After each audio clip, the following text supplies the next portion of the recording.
Assalomu alaykum qadrli yurtdoshlar, qadrli do'stlar. Bugun xudo xolasa sizlarga Royal Tiago gilosini ko'rsatib o'tamiz.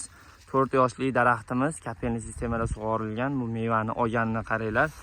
Juda ham serhosil gilos. Bu hali pishsa yanada yiriklashadi. Bandi uzun, qo'shmog'i bo'lmaydi. Mana ko'rib turibsizlar. Mevani qaranglar olganini. Mashalloh. Bittadan kommentariy yozib ketinglar. Bu mevalarni O'zbekiston quvada yetishtirilyapti. Farg'ona quvada. Tomirigacha meva olgan. Uni ko'chatlari qiziq bo'lsa, pastda nomerlarimiz bor, aloqaga chiqinglar va bu yerda mana Nimba degan gilosimiz ham yetilib qoldi. Juda ham yirik gilos hisoblanadi. Mana mevalarni qaranglar, yirikligini. Qo'shmog'i bo'lmaydi.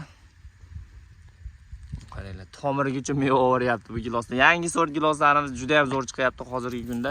Shu yangi sort giloslarni ekishlaringizni tavsiya qilamiz. Pastda nomerlarimiz bor, aloqaga chiqinglar. O'zbekistonda barcha viloyatiga dastavkalarimiz bor va ekib berish xizmatlarimiz bor. Mana gilos. Sog' bo'linglar, bizni kuzatishda davom etinglar.